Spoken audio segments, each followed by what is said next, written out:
Yes. Good morning to all of you.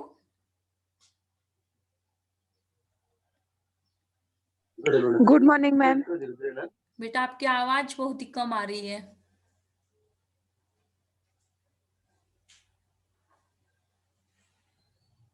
Vaishali, विद्या, हमारी आवाज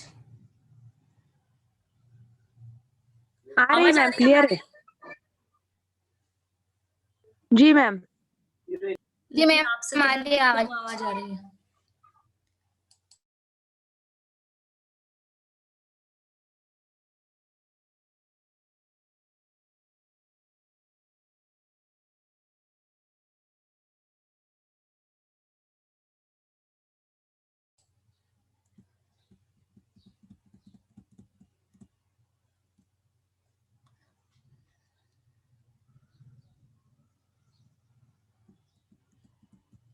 हाँ चलिए, अब क्लियर है ना? आवाज में कोई प्रॉब्लम नहीं है?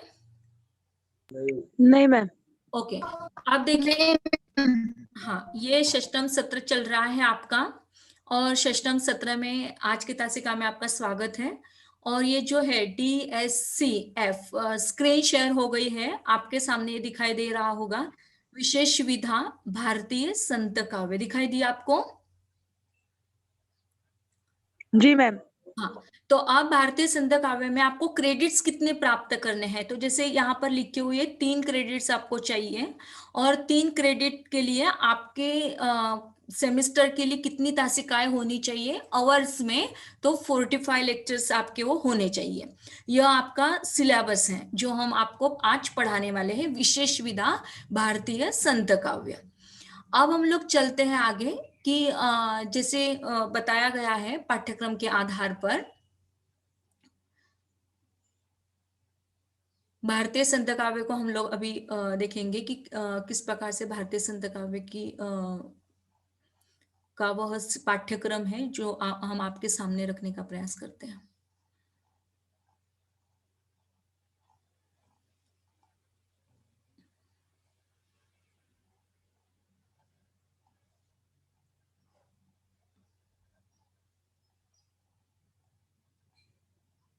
हाँ, ये आ गया। आप देखिए कि इसमें क्या होना चाहिए। अब पाठ्यक्रम का उद्देश्य क्या होता है? जैसे आप यहाँ पर जुड़े मात्र 4 लोग, लेकिन यदि हम लोग यात्रा साहित्य की बात करते हैं तो उस ग्रुप में, हमारे व्हाट्सएप के ग्रुप में कितने बच्चे हैं काउंट किए होंगे आप लोगों ने? तो 37 में हम दोनों को माइनस कर दीजिएगा, सर और हमें, तो 35 स्टूडेंट होते हैं, और 35 स्टूडेंट्स में से आज जुड़े हैं मात्र 4 लोग। तो यह काम नेक्स्ट तासिका में नहीं होना चाहिए, और वो भी शायद आप लोगों को कॉल किया होगा तब जाके आप लोगों ने जुड़ने का प्रयास किया है। कोई बात नहीं, लेकिन जब ये नया सिलेबस है, जिस प्रकार से यात्रा साहित्य का हुआ, वैसे भारतीय संत काव्य का पाठ्यक्रम आपका पूरा कंप्लीट करना चाहते हैं, और इसमें आपका योगदान हो तो हम पूरा कर सकते हैं। दीवारों को पढ़ा नहीं सकते हैं, आपको पहली बात बता दें। आप लोग हैं तो हम लोग हैं, और हमारी मनोकामना यह है कि आप लोग, लास्ट ईयर है आपका, तो लास्ट ईयर में आप लोगों ने यदि उच्चतम स्थान प्राप्त कर लिया, यूनिवर्सिटी टॉपर यदि आप लोग बन जाते हैं तो बात बनेगी। केवल कॉलेज लेवल में पास आउट हो जाना यह आपका दृष्टिकोण नहीं होना चाहिए। आप लोगों ने बहुत अच्छा एक आपका पर्पस सामने रखना चाहिए, उद्देश्य सामने रखना चाहिए। तो जिस प्रकार से आपका छात्रों का एक उद्देश्य होता है पढ़ना, और अध्यापक का कार्य होता है पढ़ाना, इन 2 उद्देश्य से आप लोग यहाँ पर आए हुए हो, तो ठीक उसी प्रकार भारतीय संत काव्य देने के पीठ पीछे हमारे अभ्यास मंडल का कोई ना कोई प्रयोजन रहा होगा। उस पाठ्यक्रम का क्या प्रयोजन है, उद्देश्य क्या है? तो भारतीय संत काव्य का परिचय कराना, मतलब केवल हम महाराष्ट्र की बात न करें, तो पूरे भारत के संतों की, संत काव्य की बात हम लोगों को करनी है, और उनके संत काव्य से आपको परिचित करवाना है। सेकेंड है भारतीय संत काव्य परंपरा का विकासात्मक परिचय करवाना। आप देखिएगा कि भारतीय संत काव्य की परंपरा कहाँ से आई, या पहले रूप में हम लोग कहते हैं कि संत काव्य की परंपरा परिचय हमने प्राप्त कर लिया, उसके पश्चात हमें परंपरा को प्राप्त करना और भी विकासात्मक परिचय आप लोगों को बताना है। नेक्स्ट पॉइंट है भारतीय संतों के काव्य का अध्ययन कराना। मतलब कौन कौन से ऐसे भारतीय संत हो गए कि उन संतों ने काव्य लिखा, और उन संतों के काव्य का अध्ययन आप लोगों को करना है। नेक्स्ट पॉइंट है भारतीय संत काव्य की विशेषताओं तथा उपलब्धियों का परिचय देना। क्या आप लोगों को लगता है कि संत काव्य की भी कोई विशेषता रही होगी? जिस प्रकार आप लोग देखे होंगे छायावाद कवि, छायावादी है, प्रगतिवादी है, तो क्या छायावाद की तरह या प्रगतिवाद की तरह संत काव्य की भी कोई विशेषता रही होगी? तो हाँ दोस्तों, निश्चित ही रही है। कौन कौन से ऐसी धारणाएं उन लोगों ने बनाई, कौन कौन सी ऐसी विशेषताएं उन लोगों की थी, कौन कौन सी ऐसी उपलब्धियां उन लोगों की थी कि जिन उपलब्धियों के कारण वह संत कहलाए, कौन कौन सी ऐसी विशेषता, कौन सी ऐसी क्वालिटी उन लोगों में थी। अब देखिएगा कि संत को पढ़ना और संत काव्य को आत्मसात करना, यह बहुत टेढ़ी खीर है। मतलब यदि हम कहते हैं कि कबीर को पढ़ते हैं, कबीर को पढ़ाते हैं, तो केवल कबीर को पढ़कर या पढ़ाकर अपनी बात को कंप्लीट नहीं कर पाएंगे। जब तक कबीर की कही हुई बातों को हम अपने रोम रोम में नहीं उतारेंगे, अपने धमनियों में नहीं उतारेंगे, या हम अपने आचरण में नहीं उतार पाएंगे, तब तक हमें लगता है कि कबीर को पढ़ना या कबीर को पढ़ाना यह तभी सफल हो पाएगा। तब तक सफल नहीं होगा जब तक आपके आचरण में कबीरदास जी न आए। तो इस प्रकार आपको 4 पॉइंट्स बताए गए पाठ्यक्रम के उद्देश्य को लेकर। यहां तक यदि समझ में आ गया हो, आपकी अनुमति हो, तो हम पाठ्यक्रम के स्वरूप की ओर चर्चा करें।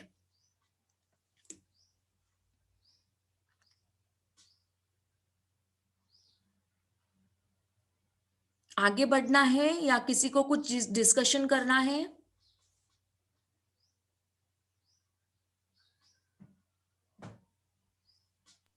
आगे बढ़िए मैम। धन्यवाद। इकाई नंबर 1, भारतीय संत काव्य सैद्धांतिक विवेचन। अब देखिएगा कि भारतीय संत काव्य का सैद्धांतिक मतलब सिद्धांतों के माध्यम से किस प्रकार विवेचन आप लोगों के सामने रखना है। भारतीय संत काव्य की परंपरा को पढ़ाना है। कौन कौन से ऐसी भारतीय संत काव्य की परंपरा रही कि जिन संत काव्य की परंपरा के आधार पर हम आपको बताएं कि परंपरा कहां से आए। सेकेंड पॉइंट है उसमें अब भारतीय संत काव्य में केवल महिलाओं को हमें लेना है। फिर महिलाओं में कौन कौन सी ऐसी महिला आएगी कि जिन महिलाओं के संत काव्य की परंपरा को हमें आपके सामने रखना होगा। संत साहित्य की कौन कौन सी ऐसी खासियत है, कौन सी ऐसी विशेषता है। क्या केवल माला फेरना या तीर्थाटन करना या व्रत या उपवास रखना यह विशेषता रही होगी? क्या ऐसे संत साहित्य की विशेषताएं हैं? उन विशेषताओं से आपको परिचित होना है। समाज के निर्माण में संतों का योगदान अत्यंत महत्वपूर्ण पॉइंट है यह। क्या आपको लगता है कि समाज के निर्माण में संतों का योगदान होता है?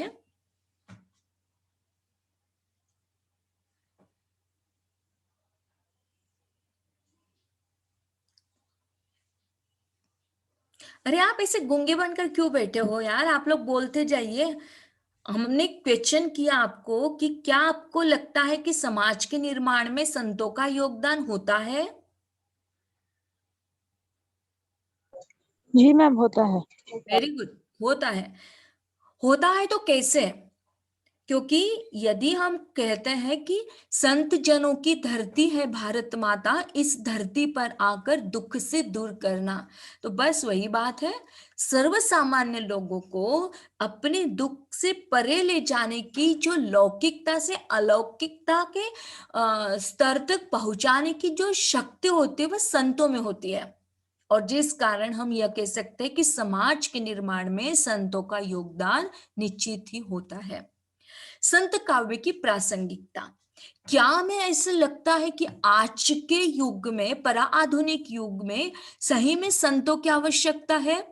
और यदि हाँ है, तो क्या कल का बीता हुआ संत काव्य आज के युग में प्रासंगिक हो सकता है? हो सकता है। जरूर हो सकता है, क्योंकि उनका जो काव्य था वो कालजयी काव्य के रूप में प्राप्त होता है। यदि हम रेलवे स्टेशन पर पहुंच जाते हैं तो रेलवे स्टेशन पर न जाने कितने प्रकार का साहित्य, उपन्यास, नाटक, कहानियां हमारे सामने आती है, लेकिन हर कोई कहानी को या हर किसी किताब को पढ़ा नहीं जाता, हर किसी किताब की पूजा नहीं की जाती है। जिस प्रकार हम रामायण को या बर्बर रामायण को, संत श्रेष्ठ तुलसीदास जी के श्री रामचरित मानस की आज हर घर में पूजा करते हैं, तो वह संत काव्य होगा। उन संतों के माध्यम से जब तक हम अपने वर्तमान जगत की प्रासंगिकता के साथ उस संत काव्य को नहीं जोड़ पाएंगे, तब तक संत काव्य की प्रासंगिकता नहीं हो पाएगी। तो इस प्रकार आपकी पहली इकाई भारतीय संत काव्य सैद्धांतिक विवेचन, इसमें 5 पॉइंट्स को, 5 बिंदुओं को उठाया गया है, जिसका विश्लेषण हमने आपको किया। सेकेंड इकाई, पहली इकाई के संदर्भ में किसी को कुछ प्रॉब्लम, किसी को कोई समस्या हो तो आप लोग शेयर कर सकते हैं। कुछ प्रॉब्लम है किसी कोई को? प्रॉब्लम? हाँ, नो मैम। देखिए नहीं मैम। गूगल क्लासरूम पर हम लोग डाल चुके हैं फिर से एक बार। आपका सिलेबस डाले हैं, आपके सिलेबस में आज आप लिख लोगे, पूरा सिलेबस आपकी कॉपी में होगा, और नहीं इसके लेक्चर्स के संदर्भ में फिर से चर्चा होगी, है ना। हो सकता है आपको नोटिस आ जाए अभी आज या कल में कि 15 तारीख से हमारे ऑफलाइन मोड के जो लेक्चर्स हैं वो लेक्चर्स स्टार्ट होने वाले हैं। हो सकता है कि दोनों प्रविधियां, दोनों मोड पर हम लोग लेक्चर ले सकते हैं, तो ऑनलाइन सिस्टम पर भी और ऑफलाइन सिस्टम पर भी। तो आप लोगों को वहां पर आना है, तो आप जब भी आप आओगे तो खाली हाथ नहीं आओगे।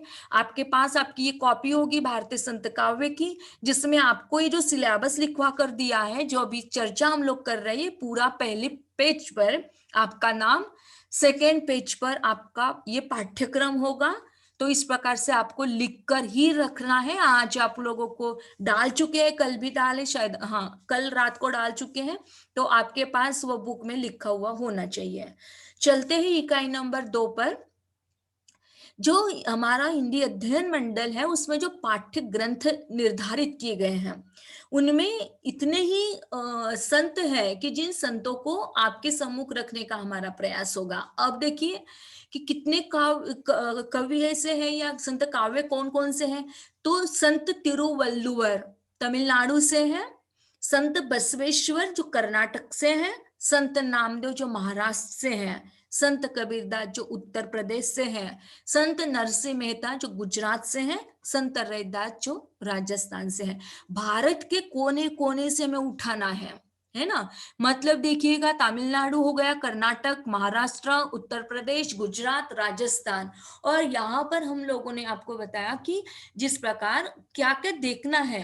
तो इन संत कवियों का जीवन, है ना, मतलब इनका जन्म कहाँ हुआ, वो किस ग्रामीण आंचल से थे या ब्राह्मण थे या कायस्थ थे, किस प्रकार से उन्होंने अपनी जीवन यात्रा को पूरा किया, किस प्रकार की रचनाओं को उन्होंने लिखा, उन रचनाओं का परिचय आपको करना, किस प्रकार से उन्होंने सामाजिक उत्तरदायित्व निभाया, या हम कहें कि उनकी जो रचनाएं हैं, तो उन रचनाओं के आधार पर प्रथम और द्वितीय क्रम पर प्रकाशित जो 2 पद हैं, उन 2 पदों को अध्ययनार्थ रखे गए हैं। मतलब उन पदों को भी 2-2 करते चाहिए, तो 6 दुना होता है 12, तो 12 पद आप लोगों को यहाँ पर अध्ययनार्थ के रूप में पूछे जाएंगे।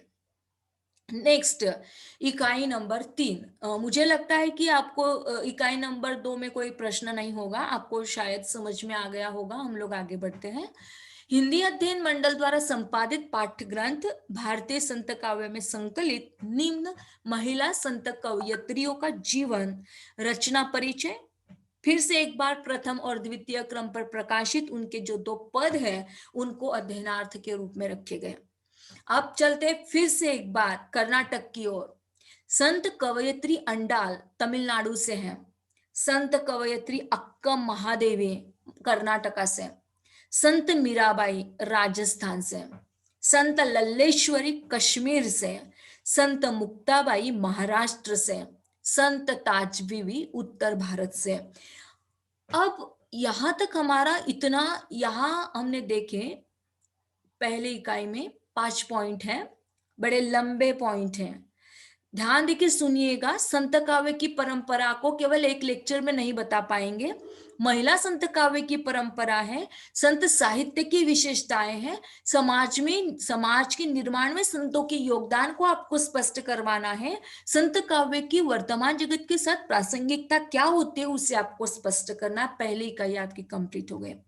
दूसरी इकाई में संत वल्लुवर तमिलनाडु से, संत बसवेश्वर कर्नाटका से, संत नामदेव महाराष्ट्र से, संत कबीरदास उत्तर प्रदेश से, संत नरसिंह मेहता गुजरात से और संत रैदास राजस्थान से। अब वही है लेकिन क्रम संत कवयत्री। अब यहां पर हमने यदि पुरुष वर्ग को देखा है कि पुरुष को एक सार्थकता के रूप में, तो नीचे हमने देखा कि कई महिलाएं भी हैं जो संत कवि के रूप में अपना कार्य कर रही हैं, तो उन्हें भी यहां पर बताने का प्रयास है। संत कवयत्री अंडाल, अक्का महादेवी, मीराबाई, लल्लेश्वरी, मुक्ताबाई और ताजबीबी। इकाइयां केवल 3 हैं, लेकिन उन इकाइयों में जो सब पॉइंट्स बनाए गए हैं वो इतने सारे हैं कि आज से भी यदि हम लोग इस पाठ्यक्रम की शुरुआत करते हैं तो लास्ट एंडिंग तक अपने ही लेक्चर्स रहेंगे। यह बात आज ही आप पक्का गांठ बांध कर सुन लो, क्योंकि इतने बड़े 6 और 6 12 आप लोगों के कवि, संत कवि हो गए। 12 कवियों को पढ़ाने के लिए और आपको लेक्चर्स की भी सीमित अवस्था बताई गई है। 45 लेक्चर्स में ही आपको उनको कंप्लीट करवाना है।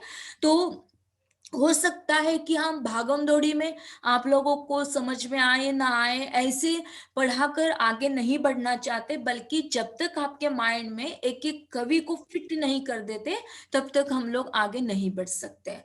तो इस प्रकार आपके जो लेक्चर्स हैं, इन 3 इकाइयों के आधार पर आपके लेक्चर्स का जो पाठ्यक्रम का जो निर्धारित समय होगा वो तय किया जाएगा। अब इस पाठ्यक्रम की उपलब्धियां क्या है? तो भारतीय संत काव्य से आप लोग तो परिचित हो जाएंगे, या हम ये कह सकते हैं कि अलग अलग राज्य, जैसे महाराष्ट्र है, जैसे कश्मीर है, उत्तर भारत है, तमिलनाडु है, कर्नाटक है, उन राज्यों की संस्कृति क्या है, वहाँ का परिवेश कैसा होता है, वहाँ की परंपराएं क्या होती है, वहां से आप उन सभी से आपका ज्ञान जो है वो बढ़ा जाएगा। भारतवर्ष के विभिन्न राज्यों के जो संतों का जीवन परिचय है, या उनकी रचनाओं का परिचय है, या उन संतों के द्वारा किए गए सामाजिक कार्यों का जो ज्ञान है, वो ज्ञान आप लोगों को प्राप्त होगा। और इतना ही नहीं, तो उस पाठ्य ग्रंथ में संकलित संत तथा संत कवयित्रियों के पद पढ़कर आपके माइंड में मूल्य संवर्धन तथा संरक्षण की प्रेरणा भी जगेगी। मतलब तय है कि अब तक केवल हम लोग पढ़ रहे थे, लेकिन पढ़कर आपके माइंड को सेट करना होगा। आपके मन में एक, हम कहे कि मूल्यों को जागृत करना होगा। एक नैतिक मूल्य होते हैं जो संत साहित्य में प्राप्त होते हैं, और उन्हीं मूल्य संवर्धन तथा आपका पूरी संरक्षण की प्रेरणा भी जागृत की जाएगी। संतों के द्वारा किए गए सामाजिक कार्य तथा लिखे गए पदों से छात्र प्रेरित तथा एवं प्रोत्साहित होंगे। तो इस प्रकार से जो आपको बताया गया, ये पाठ्यक्रम का उद्देश्य पहले बताया, पाठ्यक्रम की उपलब्धियां आपको बताई।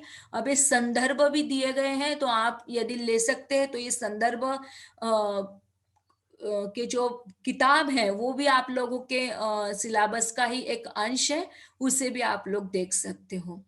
ठीक है, तो यहाँ पर हमने अपने सिलेबस को ओवरऑल कंप्लीट कर दिया है। आपको कोई प्रश्न होते हैं तो आप लोग पूछ सकते हैं। पेपर पैटर्न हमारा नहीं आया है, शायद हो सकता है कि इस बार हमारा पेपर पैटर्न जो है कुछ अलग दिखाई दिया गया हो, या जो भी होता है उसे आप लोगों के सामने हम रखने का प्रयास करेंगे। अभी तक तो फिलहाल कोई पेपर पैटर्न हमारे सामने नहीं आया है, और यदि ऑफलाइन मोड पर ही हमारे लेक्चर्स होंगे तो स्वाभाविक सी बात है कि हमारी ऑफलाइन ही एग्जाम होगी, और ऑफलाइन यदि एग्जाम होगी तो निश्चित ही आपको इस पर ब्रॉड क्वेश्चन भी पूछे जाएंगे, और लघुत्तरी प्रश्न भी पूछे जाएंगे, टिप्पणियां भी पूछी जाएगी, संदर्भ से स्पष्टीकरण भी पूछा जाएगा। तो इस प्रकार से आपका ये overall syllabus is completed now. भारतीय संत काव्य, यह आपके पेपर का नाम है। यही से स्टार्ट करना है आपको आपकी बुक में। बीए तृतीय वर्ष कला हिंदी, षष्टम सत्र, रुचि आधारित मतलब CBCS pattern, choice based credit system, विशेष विधा भारतीय संत काव्य, यही हेडिंग देना आपको, विशेष विधा को नहीं छोड़ना है। और फिर पाठ्यक्रम के उद्देश्य से लेकर आपको पाठ्य पुस्तकों की पूरी जो लिस्ट है 10 नंबर के, वहां तक आपको आज की तासिका में लिखकर गूगल क्लासरूम पर डाल देना है कि मैडम हमने ये सब लिखा है और ये हमारी कॉपी आज की तैयार है। तो यह आपका ओवरऑल सिलेबस है। कल से मतलब कल आपको हम पहला जो अपना पॉइंट है भारतीय संत काव्य का सैद्धांतिक विवेचन, इसके संदर्भ में हम लोग चर्चा करेंगे कि किस प्रकार से भारतीय संत काव्य है और उसका सैद्धांतिक विवेचन में पहला पॉइंट संत काव्य की परंपरा, इसे हम लोग कल की तासिका से स्टार्ट करेंगे। अभी 3 लोग जुड़े हैं, आप लोगों को कोई यदि सवाल होता है तो यू डिस्कस इट, और नहीं होता है तो कल की तासिका में मिलेंगे। समय है अब आपके हाथों में, सारे सूत्र सौंपते हैं, आपको कोई प्रश्न होते हैं तो पूछ सकते हैं।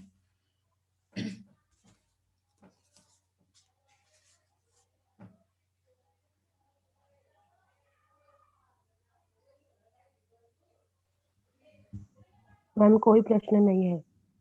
ओके ठीक है, तो फिर अभी कंप्लीट कर देना है, कल की तासिका में मिलते हैं। घर रहे, घर पर ही रहे, स्वस्थ रहे, सुरक्षित रहे। जी मैम।